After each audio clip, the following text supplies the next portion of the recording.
Hello students, this video it is related with standard 6 chapter number 3 and the name of the chapter is playing with numbers.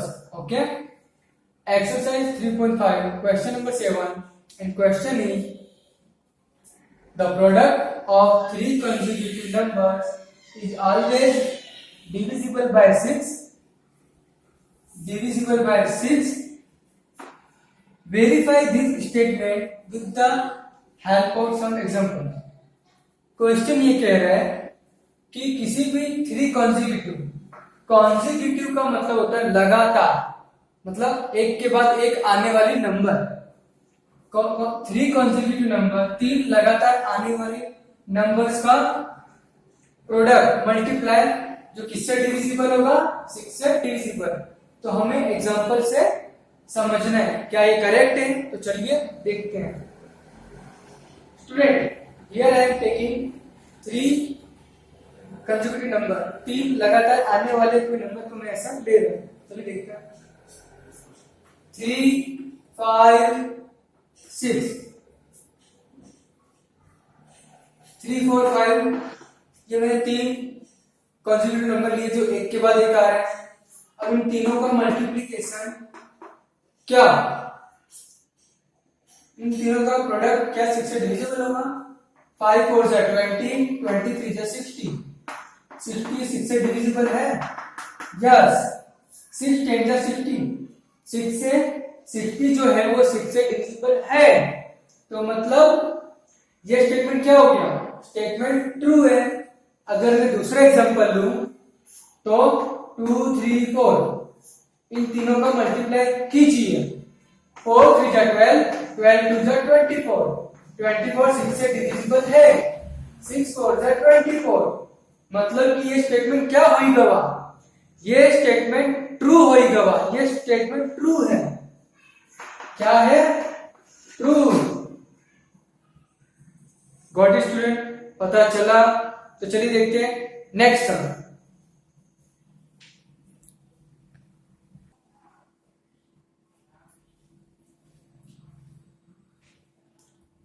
Student next sum क्या कह रहा है, next sum a the sum of two consecutive odd number.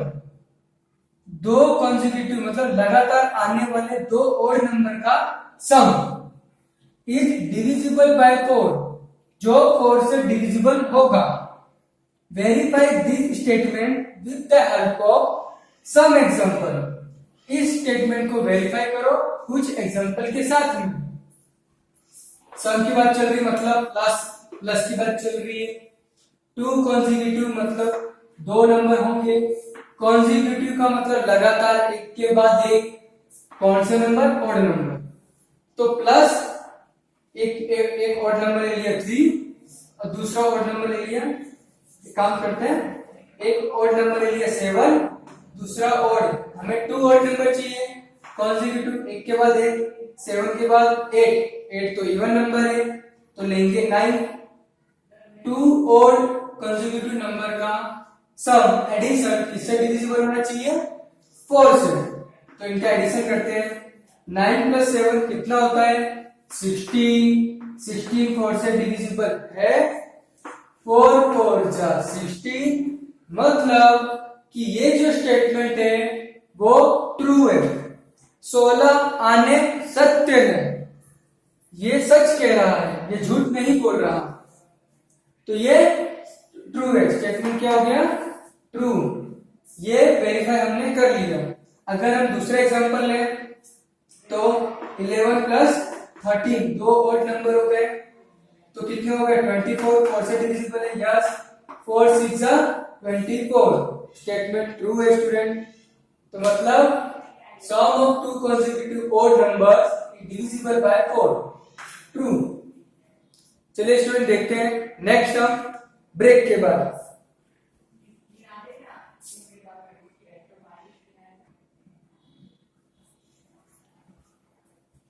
Student question number 9, in which of the following expression prime factorisation has been done. इन चार option में से किसमें prime factorisation सही तरीके से सही किया गया है। तो स्टूडेंट हमें पता कैसे चलेगा प्राइम फैक्टराइजेशन सही किया है या नहीं किया है? तो हम प्राइम फैक्टराइजेशन करके देखना पड़ेगा। तो चलिए देखते हैं वन बाय वन। पहली वैल्यू क्या है?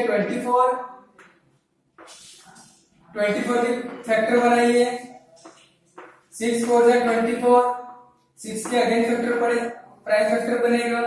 2 3 जा 6। प्राइम फैक्टर का मतलब इसके जो फैक्टर होंगे प्राइम होंगे। 2 भी प्राइम है, 3 भी प्राइम है। ये 1 के टेबल में आते हैं और खुद के टेबल में आते हैं। 4 का प्राइम फैक्टर क्या बनेगा? 2 2 जा 4। तो 24 को मैं क्या लिख सकता हूँ? 24 के factor 2 multiply 2 multiply 2 multiply 2। 1 2 3 by 2 है, 1 2 3 बाय 2 और 3 1 10।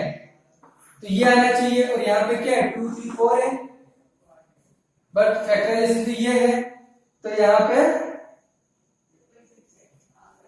फैक्टराइजेशन किया गया है नहीं प्राइम फैक्टर, क्योंकि 4 तो इवन नंबर हो गया। हमें चाहिए प्राइम फैक्टर। 4 का इसने प्राइम फैक्टर किया ही नहीं है। 2 2 अभी और हो रहा था। तो फर्स्ट क्या हो जाएगा हमारा? प्राइम फैक्टर सही तरीके से नहीं है। चलिए देखते हैं नेक्स्ट सम। क्या वो किया गया अच्छी तरह से? दिल थाम के बैठिए स्टूडेंट। क्या करना है? दिल थाम के बैठना है, क्योंकि अब मैं जो सम कराने जा रहा हूं वो आपको बहुत ही काम आने वाला है। चलिए देखते हैं। बी नंबर का सम चेक करते हैं। 56 में कैसे पता चलेगा इसने जो प्राइम फैक्टर किया सही है? हम खुद करके चेक करेंगे। ये तो कुछ भी बोलेगा, हम इसकी बात पर विश्वास नहीं करेंगे। हम खुद डॉक्टर बनेंगे। डॉक्टर बन के पेशेंट का इसका हम पोस्टमार्टम करेंगे। पोस्टमार्टम करके फिर हम पता लगाएंगे कि माजरा क्या है। चलिए देखते हैं। 56 के 2 पार्ट क्या होंगे? 7 8 जा 56। 7 तो प्राइम नंबर है, इसका पोस्टमार्टम होगा नहीं। इसके टुकड़े टुकड़े करेंगे नहीं कर पाएंगे हम। तो कर पाएंगे 8 का। 8 का क्या होगा? 4 2 जा 8। 4 का पोस्टमार्टम होगा 2 2 जा 4। इसको फैक्टर क्या बनेगी स्टूडेंट? 7 2 2 2 3 टाइम्स 2। तो 56 का ये बन रहा है यहाँ पे 7 3 टाइम्स 2 बन रहा है, मतलब ये सच बोल रहा है। तो मतलब बी जो है उसका प्राइम फैक्टराइजेशन हुआ है। सी चेक कर लेते हैं। सी चेक करेंगे हम। सी चेक करेंगे। सी में क्या है? 70। 70 का फैक्टर क्या बनेगा? 17 का 70। 7 प्राइम फैक्टर है, बट 10 का तो फैक्टर बन रहा है 5 2 का। तो 7 5 2 होना चाहिए। 7 5 and 2। 7 5 2 है, ये भी सही बोल रहे हैं, सही है। 54 का चेक करते हैं। D 54 2 multiply 3 multiply 9। ये कह रहे हैं कि ये मेरा प्राइम फैक्टराइजेशन है। स्टूडेंट देखने से पता चल रहा है 2 प्राइम नंबर है, कोई शक नहीं। 3 भी प्राइम नंबर है, लेकिन 9 तो प्राइम नंबर नहीं है, क्योंकि 9 3 के टेबल में आता है। ठीक है, तो इसका फिर और प्राइम फैक्टर बनेगा 3 मल्टीप्लाई 3। तो ये तो गलत ही हो गया। पता चला स्टूडेंट? तो किस ऑप्शन में प्राइम फैक्टराइजेशन किया गया सही तरीके से? तो ऑप्शन बी एंड सी में किया गया है। ये दोनों सच बोल रहे हैं। Postmortem operation successful. चलिए देखते हैं नेक्स्ट सम। मजा आ रहा है स्टूडेंट? इसी तरह से आपको मैथ्स में मजा आएगा, आगे भी आएगा, आने वाले वीडियो में भी आएगा। बस मेरे साथ आप बने रहें। चलते हैं नेक्स्ट सम पर।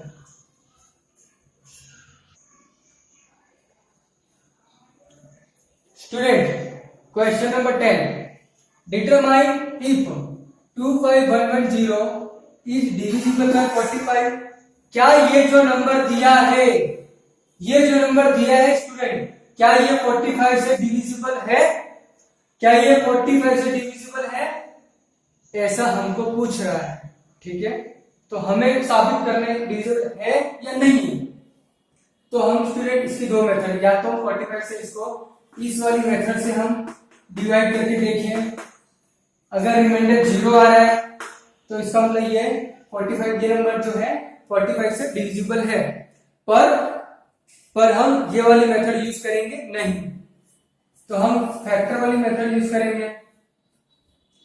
इतनी बड़ी वैल्यू से कौन डिवाइड करने बैठे, कौन इतना टाइम लगाए, किसके पास इतना टाइम है?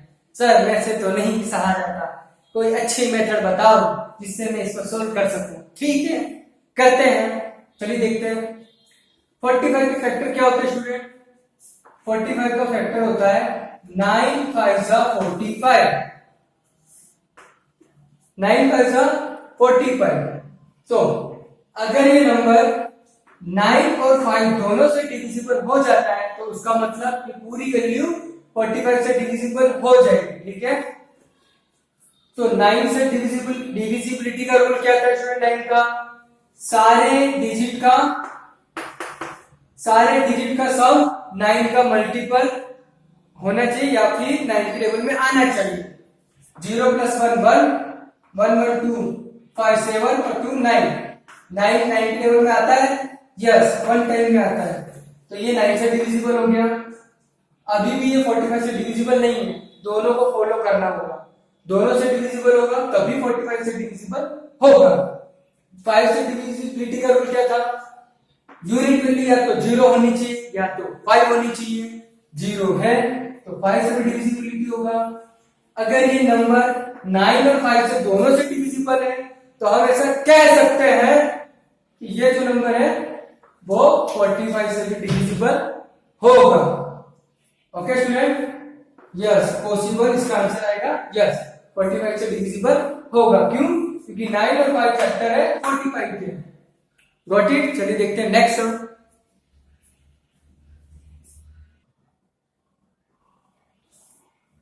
Student question number 11, 18 is divisible by both 2 and 3। 18 जो है 2 से 3 से दोनों से डिविजिबल है, सच बात है। It is also divisible by 2 and 3, 6, तो ये 2 and 3 से भी डिविजिबल है, सही है। Similarly a number is divisible by both, कोई एक नंबर है जो 4 and 6 से डिविजिबल है, तो क्या हम ऐसा कह सकते हैं, can we say that the number must also be divisible by 24, तो क्या वो नंबर 24 से डिविजिबल होगा, ऐसा कह सकते हैं क्या? अगर नहीं तो आप एग्जांपल से अपने आंसर को जस्टिफाई करें। ठीक है स्टूडेंट, मैं एग्जांपल लेता हूं। मान लो कोई मैंने एक नंबर लिया 12, जो किससे डिविजिबल है? 4 and 6 है, 4 and 6 से डिविजिबल है। 4 3 जा 12, 6 2 जा 12, 12 दोनों के टेबल में आ रहा है, तो ये ऐसा कह रहा है, तो क्या ये जो नंबर है वो 24 से डिविजिबल होगा? स्टूडेंट देखिए 12 2 जा 24, 24 12 से डिविजिबल है, बट इसका उल्टा 12 24 से डिविजिबल नहीं है। 12 से आप 24 को डिवाइड कर सकते हो, बट 24 से आप 12 को डिवाइड नहीं कर सकते, तो आंसर क्या आएगा? Not divisible by 4 × 6 24। Okay student, okay let us see next some.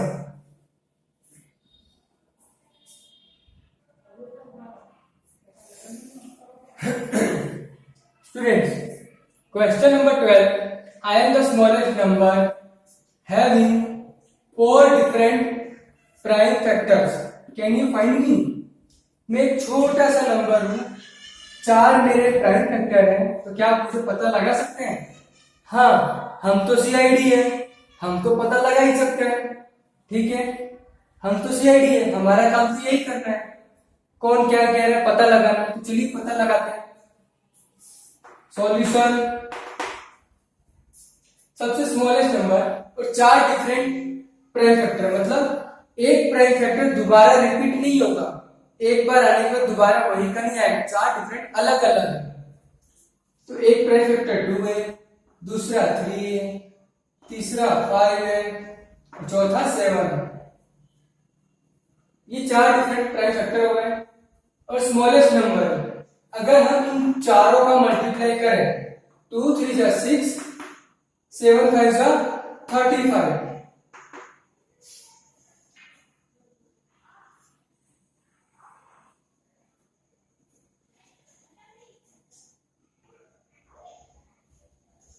Got it student?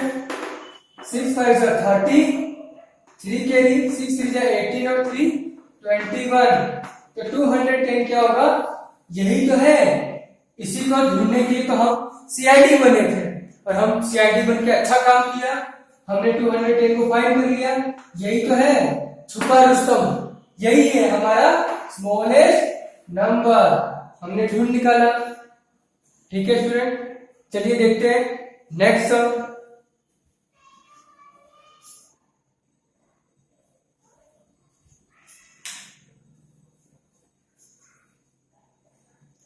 Students, new exercise 3.6. Question number 1. Find the HCF. Find the HCF of the following numbers. First sum is 18 and 48. हमें HCF find करना है। तो सम की शुरुआत करने से पहले let us check कि HCF होता क्या है। स्टूडेंट, HCF का फुल फॉर्म होता है हाईएस्ट कॉमन फैक्टर। इसका मतलब क्या होता है? दोनों नंबर्स में एक जैसी वैल्यू होनी चाहिए। अगर वो वैल्यू एग्जांपल 2 यहाँ पे 2 टाइम्स आ रहा है और 2 यहाँ पे 3 टाइम्स 4 टाइम्स आ रहा है, तो यहाँ पे 2 बार है और यहाँ पे 2 बार है, तो जो दोनों में जो इक्वल अमाउंट के जो 2 होंगे वही हमारा हाईएस्ट HCF कॉमन फैक्टर होगा। तो कॉमन फैक्टर क्या आएगा? 2 मल्टीप्लाई 2 मीन्स 4 होगा। Got it student? अगर यहाँ पे 3 1 टाइम है, यहाँ पे 3 2 टाइम है, तो दोनों में इक्वल होना चाहिए। यहाँ पे 1 टाइम और यहाँ पे 1 टाइम, तो हम क्या लेंगे? 2 टाइम्स और 3 1 टाइम्स, दोनों में बैलेंस होना चाहिए। ठीक है, तो चलिए देखते हैं HCF कैसे करते हैं। सम नंबर 18 48। स्टूडेंट, हम इसका जो प्राइम फैक्टर है we will find from the 3 factor. 18 का हम 3 बनाएंगे, 9 2 जा 18, 2 तो प्राइम आ गया, तो 9 के फैक्टर पर बनेंगे 3 3 जा 9। अब 18 को आप कैसे लिखोगे? पहले स्मॉलेस्ट वैल्यू आएगी 2 मल्टीप्लाई 3 और 3 2 बार है, 3 मल्टीप्लाई 3। Got it? और 48 की बारी, तो 48 का फैक्टर 3 फैक्टर बनाएंगे। जिस तरह से पेड़ के ब्रांचेस फैला होता है ना, उस तरह से हम इसकी ब्रांचेस को फैलाएंगे यू करके। 48 को 6 8 जा 48, अगेन 6 के 2 फैक्टर बनेंगे, 2 3 जा 6, 8 के फैक्टर और बनेंगे, 4 2 जा 8, 4 के फैक्टर बनेंगे, 2 2 जा 4। जितने फैक्टर है यहाँ पे लिख दो। 2 कितनी बार है? 1 2 3 4 टाइम्स है। 2 मल्टीप्लाई 2 मल्टीप्लाई 2 मल्टीप्लाई 2। 3 कितनी बार है? ओनली 1 टाइम, तो लास्ट में लिखेंगे 3। ओके स्टूडेंट, अब हमें ढूंढना है HCF। HCF मतलब हाईएस्ट कॉमन फैक्टर जो दोनों में हो। यहाँ पे स्टूडेंट 2 एक बार है। स्टूडेंट फर्स्ट में इसलिए अच्छे से डीप में समझा रहा हूं, आप इसकी जड़ से सीख लीजिए। ठीक है, अगर आप इसे जड़ से सीखेंगे तो ये आपके higher standard college 10th standard college में आएगा, पोस्ट ग्रेजुएशन में भी आएगा यही सब। यहाँ पे 2 एक बार है, तो मतलब यहाँ पे 2 एक तो बार होना ही चाहिए, ज्यादा होकर चलेगा लेकिन एक बार होना चाहिए। यहाँ पे 2 एक बार है और यहाँ पे 2 4 बार है, लेकिन हम कितना लेंगे? 1। तो HCF कितना है? 1 2। यहाँ पे 3 2 बार है और यहाँ पे 3 1 बार है, लेकिन हमें ऐसी अमाउंट पकड़नी है जो दोनों में हो बराबर बराबर। तो दोनों में 3 एक एक बार आ रहा है, तो 3, तो ऐसे क्या हो गया, 2 3 जा 6, तो 6 हमारा आंसर हो गया HCl। पता चला स्टूडेंट? ओके।